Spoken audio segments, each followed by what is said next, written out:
Maganda nga siya, pero kaya ka ba niyang respetuhin kapag wala ka ng pera? Yan ang tanong. Sa panahong halos lahat ay nabubuhay sa filters, likes, at instant gratification. Madali tayong malinlang ng panlabas na anyo. Gusto mo ng maganda? Oo, lahat naman tayo gusto yon. Pero sa Stoicism, ang tunay na halaga ay hindi sa panlabas kundi sa loob. Hindi mo kailangan ng perpektong katawan. Kailangan mo ng babaeng kayang kontrolin ang sarili kahit may tukso. Babaeng hindi sumasabay sa uso kung ang uso ay kababawan. Ito ang dahilan kung bakit. Piliin ang babaeng may disiplina, hindi lang ganda. Ang ganda ay nalalaos, ang disiplina tumitibay. Sa Stoicism, tinuturo sa atin na ang mga bagay na panlabas ay hindi sa atin. Kagandahan, walang kontrol diyan ng babae. Genetics yan. Pero disiplina, gawa yan sa desisyon, mindset, at character. Tanungin mo ang sarili mo, paano kung magkasakit siya? Paano kung tumanda na kayo? Real talk. Ang babaeng walang disiplina, kahit gaano pa siya kaganda, ay pwedeng mas mapanganib pa sa stress mo kaysa sa toxic mong boss. Stoic insight. Ang tunay na kagandahan ay hindi makikita ng mata kundi mararamdaman ng kaluluwa. Epictetus. Paano mo malalaman kung may disiplina ang isang babae? Pananamit. Hindi para sa lahat ang ipinapakita, hindi ito pagiging conservative lang. Ang babaeng marunong magdamit ng may respeto sa sarili, nagpapakita ng disiplina, hindi siya nagpapakita para lang mapansin. Alam niya ang halaga niya, kahit walang lalaking nag-like sa IG. Pananalita, hindi bastos kahit galit. May mga babaeng sa ganda pa lang, mapapatingin ka, pero pag nagsalita, parang tambay sa kanto na walang respeto. Disiplina sa bibig marchikos respeto sa sarili at sa ibang tao. Gamit ng social media. Ugan berikidla siya big post. At anong klase ng content?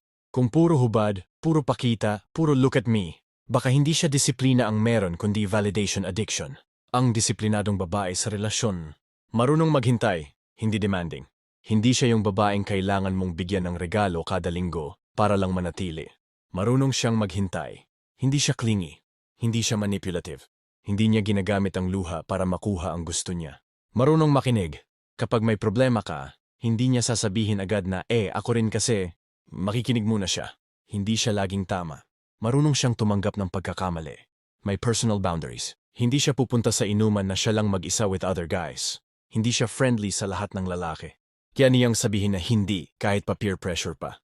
Stoic red flag sa babaeng walang disiplina. Hindi marunong maghintay. Gusto niya agad-agad ang lahat. Attention, regalo, commitment. Ito ang kabaligtaran ng stoic patience. Emosyonal na hindi kayang kontrolin. Laging galit, laging may issue. Hindi marunong mag-regulate ng damdamin niya. Ang stoic na babae, kahit galit, marunong maghintay bago sumagot. Laging may drama. Lahat ng bagay pinapalaking issue. Walang inner peace. Walang sense of stillness.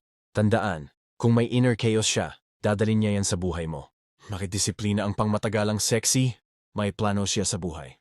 Hindi lang siya maganda, may direction siya. May pangarap siyang hindi lang tungkol sa pagiging influencer. Gusto niyang maging ina, asawa o profesional na may silbi. Marunong sa pera. Hindi siya maluho. Hindi siya impulsive buyer. Hindi niya kailangan ng bagong bag buwan-buwan. Alam niya kung paano mag-ipon. Marunong sa oras. On time siya. Marunong mag-prioritize. Hindi siya laging late kasi nag-ayos pa ng makeup ng 2 oras. Stoic tips para sa'yo. Tip 1. Huwag magpa-impress sa ganda. Tumingin ka kung paano siya magdesisyon under pressure. Ang tunay na pagkatao, lumalabas sa gulo, hindi sa ganda. Tip 2. Obserbahan ang ugali niya kapag walang nakatingin. Kapag hindi kanya kasama, paano siya umasta? May integrity ba siya kahit walang nakabantay? Tip 3. Alamin kung kaya niyang tanggihan ang tukso. Hindi pwedeng yung babae mo ay sabik sa atensyon ng ibang lalaki. Kung hindi siya kayang i-control ng sarili niyang values, ikaw pa kaya? Tandaan mo to. Huwag mong piliin ang babaeng maganda lang sa paningin. Piliin mo yung babaeng maganda ang loob, kahit walang nakakakita. Bakit? Dahil ang panlabas na anyo ay lilipas, pero ang disiplina ay magbubunga ng respeto, katapatan, at kapayapaan sa loob ng tahanan ninyo. Ang babaeng may disiplina, hindi mo agad mapapansin pero siya ang huling iiwan sa'yo. Paano mo mahahanap ang babaeng may disiplina? Maraming lalaki ang nagtataka. Nasaan na ba ang mga matinong babae ngayon? Pero ang mas tamang tanong ay, paano ko ba sila makikilala sa gitna ng ingay ng social media? Makeup at drama? Ang stoicism ay hindi lang tungkol sa pagkontrol ng emosyon. Ito rin ay gabay sa pagkilala ng tunay na halaga sa isang tao. Katangian ng disiplinadong babae. Hindi siya palaging online. Hindi siya addict sa social media. Na hindi mo siya makikita na laging may bagong post, lalo na kung puro katawan ang pinapakita. Hindi niya kailangan ng validation ng iba para maramdaman ang sarili niyang halaga. Kalma siya, hindi reactive. Hindi siya palaban agad kapag may issue. Marunong siyang makinig, mag-reflect at saka lang magsalita. Ang stoic na babae ay hindi nagwawala, kundi nag-iisip muna. May routine siya sa buhay. Maaga gumising.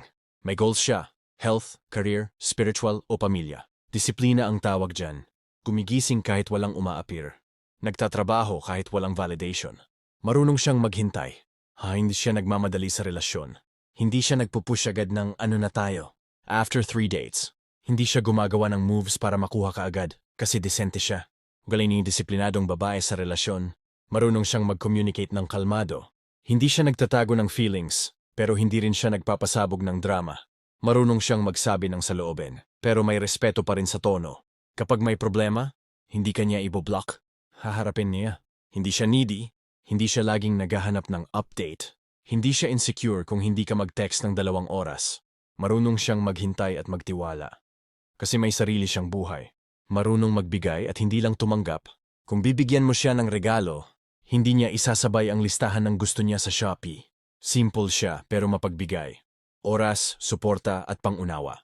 Paano mo siya makikilala? Hindi siya makikita sa nightclub, kundi sa routines. Gusto mong makakita ng disente at disiplinadong babae? Pumunta ka sa lugar na reflective ng discipline. Library, coffee shop na tahimik, Bible study or spiritual gatherings, professional seminars, gyms na focused sa fitness, hindi selfie. Obserbahan ang small habits niya. Paano siya maghawak ng cellphone? Palagi ba siyang naka-Facebook habang nag-uusap kayo? Kung ang focus niya ay laging nasa screen, baka hindi siya mindful. Salamin kung ano yung mga priorities niya. Tanungin mo siya, ano ang goals mo sa buhay? Kung ang sagot ay, maging famous sa TikTok, makajowa ng mayaman, makatravel lang ng makatravel, baka hindi pa siya disiplinado. Dahil ang disiplina ay laging nakaugat sa mas mataas na layunin, hindi pansamantalang kasiyahan. Stoic signs na siya ay worth it. Marunong siya magdala ng emosyon niya. Hindi siya umiiyak sa harap ng maraming tao para lang makuha ang gusto. Kung nasasaktan siya, hindi siya naghahanap ng atensyon. Naghahanap siya ng solusyon. Hindi siya nagrereklamo sa maliliit na bagay. Hindi siya maarte. Hindi siya laging may reklamo kapag hindi perfect ang lugar o pagkain. May gratitude siya kahit simple lang. Hindi siya nagmamadali sa commitment. Gusto niya ng matinong relasyon, pero hindi niya pipilitin ang proseso. Mararamdaman mong hindi siya naghahanap ng status, kundi ng connection. Stoic reflection. Bakit siya ang dapat piliin? Dahil siya ang magdadala ng kapayapaan, hindi stress. Ang disiplinadong babae ay hindi pabigat sa isip. Hindi mo kailangang bantayan 24/7. May tiwala ka, kasi may tiwala siya sa sarili niya. Dahil hindi lang katawan ang inaalagaan niya, kundi puso at isip. May self-respect siya, kaya niya irespeto ang boundaries mo. Marunong siyang humawak ng galit. Marunong siyang magdasal, mag-isip at maghintay. Ano ang hindi mo dapat hanapin? Huwag piliin ang babae na lahat ng ginagawa ay para mapansin. Puro pa cute, puro post. Laging may drama sa feed. Kung para sa attention ang lahat ng kilos niya, hindi ikaw ang hinahanap niya, kundi audience. Huwag piliin ang babaeng takot mag-isa. Kung hindi siya mapakali pag walang kachat, baka hindi pa siya buo. Ang daw may disiplina, marunong mag-enjoy sa katahimikan. Hindi siya loud, hindi siya flashy, pero siya ang magdadala ng katahimikan sa gulo ng mundo mo. Kung stoic kang lalaki, stoic na babae rin ang babagay sa'yo. Huwag mong piliin ang babae na kaya kang paandarin. Piliin mo yung babae na kaya mong tumahimik sa tabi niya. Kung hindi niya kayang protektahan ang sarili niya, paano ka pa niya poprotektahan sa relasyon niyo? Sa panahon ng tukso kailangan ng babaeng may paninindigan. Babae siya, oo, pero hindi lahat ng babae pantay-pantay ang disiplina.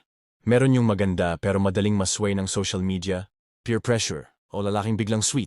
At meron din yung disiplinado. Kaya niyang panindigan ang respeto niya sa sarili at sa relasyon niya. Sa Stoicism, ang prinsipyo ay malinaw. Protektahan ang sarili laban sa tukso, distraction at emotion. Ganon din dapat ang isang babaeng pipiliin mo. Hindi lang marunong magmahal, kundi marunong maging bantay ng respeto sa relasyon ninyo.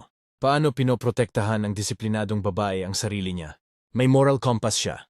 Meron siyang malinaw na paniniwala sa tama at mali. Hindi siya na-overwhelm sa uso o opinion ng social media.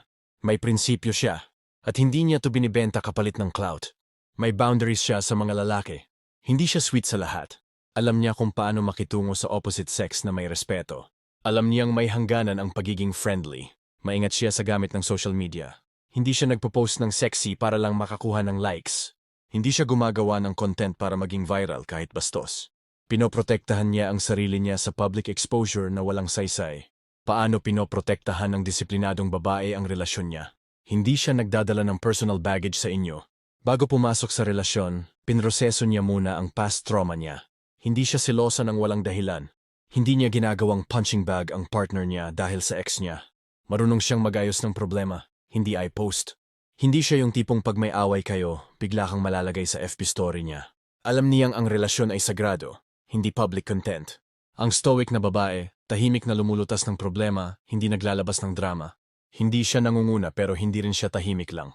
Pinoprotektahan niya ang relasyon niyo hindi sa pagiging dominante, kundi sa pagiging mahinahon. Kung may mali, sinasabi niya. Hindi siya martyr pero hindi rin siya manipulative. Disiplina sa gitna ng tukso. Kayang tumanggi kahit malakas ang hatak, kahit may lalaking mas pogi, mas mayaman, o mas sweet, hindi siya bumibitaw sa prinsipyo niya. Kasi para sa kanya, hindi lang ikaw ang iniingatan niya, kundi ang sarili niyang respeto. Hindi siya gamit ng emosyon para manalo. Hindi siya iiyak para makuha ang gusto niya. Hindi siya magpapakita ng silent treatment para mapasunod ka. Gamit niya ay respeto, hindi emosyonal na manipulan. Hindi siya sumusuko sa unang pagkatalo. Kapag may problema, hindi niya agad iniisip ang breakup bilang solusyon. Ang una niyang tanong ay, paano natin naayusin ito? May disiplina siyang manatili, hindi lang kapag madali. Stoic qualities na ginagamit niya bilang proteksyon. Stillness, pananatiling kalmado kahit magulo. Kapag may crisis, hindi siya panic mode. Hindi siya nagpapadala sa chismis, pressure o hype. Kaya niyang maghintay, mag-isip at magdesisyon ng hindi emosyonal. Awareness, alam niya kung kailan siya nalalapit sa delikado. Alam niya kung kailan siya emotionally vulnerable. Hindi siya lalapit sa tukso, kahit online, kapag alam niyang mahina siya. Pinipili niya ang environment niya. Temperance, marunong siya magpigil. Hindi lahat ng gusto niya ay kukunin niya. Marunong siyang maghintay, mag-budget at magtimpi, kahit sa usapang emosyon. Mga senyales na protektado ka sa disiplinadong babae. Hindi ka palaging kinakabahan kung nasan siya. Kasi may tiwala ka, hindi dahil sa blind faith, kundi dahil napatunayan na niya. May routine siya, hindi siya biglang nawawala para sa me time na questionable. Hindi ka na-stress sa simpleng pag-uusap lang. Ang usapan niyo ay hindi laging may pressure. Marunong siyang makinig, at hindi siya laging naghahanap ng butas. Nararamdaman mong may bantay ang relasyon niyo. Huwag lang ikaw bang daskalget sa relasyon. Siya mismo, may disiplina na hindi ka pinapahiya, hindi ka ginagawang option. Real talk, mga babaeng hindi marunong magprotekta. Laging may ka-flirt, kahit may jowa. Sabi niya, kaibigan lang, pero kilig na kilig. Hindi iyan disiplina. Yan ay validation seeking.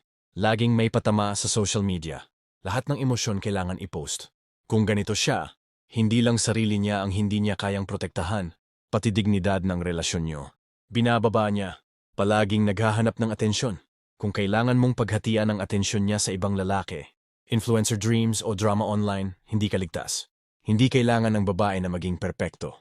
Pero kailangan niya ng disiplina para protektahan ang respeto niya at ang relasyon ninyong dalawa. Kung siya mismo ay hindi marunong magbantay sa sarili niya, paano pa sa relasyon niyo? Sa Stoicism, ang tunay na relasyon ay may mutual na disiplina, hindi lang pagmamahalan, kundi pagtitimpi at respeto. Kung hindi mo marunong alagaan ang babaeng may disiplina, huwag kang magtaka kung may ibang lalaking gagalang sa kanya. Hindi porket na sayo, na siya. Sigurado ka nang sayo, siya habang buhay. Maraming lalaki ang gumagawa ng pagkakamali. Pinapabayaan ang babae pagkatapos nila itong makuha. Pero kung ang babae ay may disiplina, self-respect at paninindigan, huwag mong isiping titigil ang mundo niya kapag hindi mo siya pinahalagahan. Sa Stoicism, laging paalala, ang mga bagay na hindi mo pinapahalagahan, mawawala rin sayo.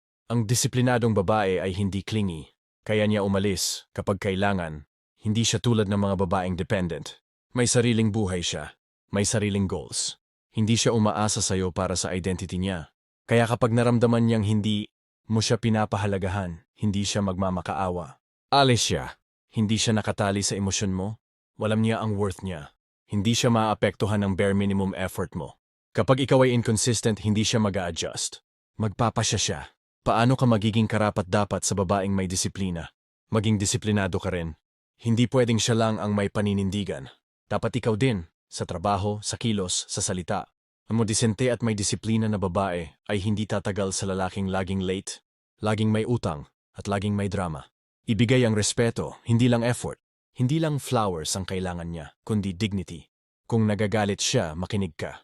Hindi laging ikaw ang tama. Irespeto mo ang boundaries niya dahil yun ang batayan kung gaano mo siya pinapahalagahan. Ipakita mong hindi ka threat sa kapayapaan niya. Ang babae na disiplinado ayaw ng gulo. Ayaw niya ng sigawan, selosan, at emotional roller coaster. Kung ikaw mismo ang dahilan ng stress niya, baka hindi ikaw ang pipiliin niyang makasama habang buhay. Suporta na kailangan niyang maramdaman. Suportahan ang mga pangarap niya. Tanungin mo, ano bang gusto mong marating? Hindi ka lang tagapakinig, maging katuwang ka. Ipakita mong hindi hadlang ang relasyon ninyo, kundi tulay sa paglago niya. Irespeto ang tahimik niyang paraan ng pagmamahal. Hindi siya showy. Minsan hindi mo mararamdaman agad. Pero kung babalikan mo, siya pala yung laging nandoon, tahimik na gumagabay. Huwag mong hanapin ang pagmamahal sa ingay. Kasi ang totoong pag-ibig, madalas tahimik. Bigyan siya ng oras. Hindi lang kapag gusto mo, i-schedule mo siya. I-prioritize mo siya.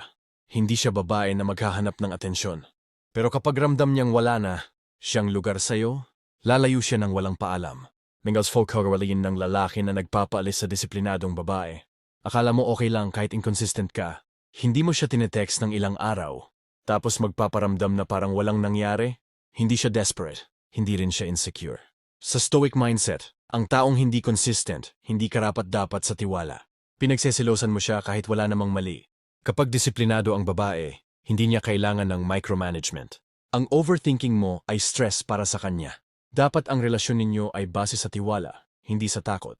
Hindi mo siya pinapakinggan, gusto mo lang manalo. Hindi siya sumasama sa'yo para palakpakan ka. Gusto niya ng partnership, hindi dictatorship. Kapag hindi mo siya kayang pakinggan, hindi ka niya pipilitin. Lalayo siya. Stoic mindset ng lalaki na worth it sa babaeng may disiplina. Marunong kang mag-reflect bago mag-react. Kapag may away, hindi ka agad galit. Niisip mo muna kung may point ba siya. Ang stoic na lalaki ay hindi pikon. Marunong tumanggap ng pagkakamali. Marunong kang magbigay ng security, hindi control. Hindi mo kailangan siyang pagbawalan. Ang disiplina niya ay galing sa loob, hindi dahil takot siya sa'yo. Ang trabaho mo ay protektahan siya, hindi ikulong. Nakikita mong blessing siya, hindi responsibility. Hindi mo siya tinitiis, pinapahalagahan mo siya. Hindi mo siya tinitingnan bilang dagdag trabaho, kundi katuwang. Kapag pinabayaan mo siya, hindi ka na makakahanap ng katulad niya. Baka hanapin mo lang siya kapag may ibang lalaki na ang nagmamahal sa kanya. Dahil dun mo lang marirealize, iba siya sa lahat. Tahimik, marespeto, may paninindigan. Baka dumating ang araw na maisip mong, dapat pala siya na lang. Pero kung huli na ang lahat, kasalanan mo na. Tandaan mo, disiplinado rin siya sa pagbitaw. Hindi siya magdadrama. Hindi siya magpapaawa. Pero pag lumayo siya, hindi na siya babalik. Kung mapalad ka na makahanap ng disiplinadong babae, wag mo siyang sayangin. Minsan lang siya dumaan sa buhay mo. Hindi siya flashy, pero siya ang tunay na kayamanan. Hindi siya maingay, pero siya ang pinakakalmado mong sandalan. Kung ikaw ay stoic, dapat alam mong ang mga bagay na may halaga ay pinapangalagaan. Ang babaeng may disiplina ay hindi para sa lalaking pabaya. Kung meron ka nito ngayon, mahalin mo siya, pahalagahan mo siya, at huwag mo siyang palayain. Kung gusto mong makahanap, ma-attract, at mapanatili ang babaeng may disiplina, comment mo, hindi ko siya papakawalan.